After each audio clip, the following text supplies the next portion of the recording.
Tuloy na ang pag-akyat nitong si Naoya Inoue sa featherweight division sa unang bahagi ng taong 2026. Ito ay ayon mismo sa tumatayong promoter ngayon ni Casimero na si Koki Kameda, na kung saan ay ayon pa sa kanya na itong si Ohashi mismo na tumatayong manager ni Naoya Inoue ang lumapit sa kanya upang may kasa sa lalong madaling panahon ang match-up sa pagitan nitong si Inoue at ng ating kababayang si Janriel Casimero. Well, ito ay atin ang natalakay nung isang araw pa lamang na kung saan itong si Kameda mismo ang nagbigay ng mga detalye patungkol sa paglapit sa kanya nitong si Ohashi. Mula po dito ay meron tayong dalawang teorya kung bakit nagkaroon po ng interest itong si Ohashi na makuha na mahiram itong si Casimero bilang isang preparatory fight ni Naoya Inoue sa pag-akyat nito sa featherweight division. Well, ang unang teorya ay nakitaan po ng panghihina itong si Cuadro Alas sa pag-akyat nito sa 128 division. Marahil ay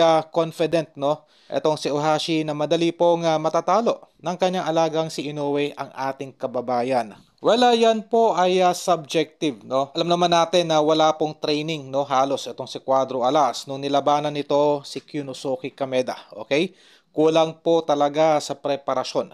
Pangalawa, ang posibleng teorya dyan ay sadyang iniiwasan itong si Ohashi na matuloy ang laban ni Naoya Inoue kontra Junto Nakatani. Well, yan ay hindi po maitatanggi dahil kalat po sa Japan Boxing News yung tutol ni Ohashi na matuloy ang laban ni Naoya Inoue kontra Junto Nakatani. Marahil inisip nito na posibleng doon na tuluyang matapos ang karir ng kanyang alagang si Inoue. Keep in mind po na itong si Naoya Inoue ay walang kahirap-hirap na pinabaksak po sa unang round nitong si Luis Nery at nitong si Cardenas. Panigurado, pagdating po kay Junto Nakatani ay baka knockout na ang sapitin nitong si Inoue. Okay? Itong si Nakatani po ay mas mahaba at mas malaki kung tutuusin kontra kay Naoya Inoue.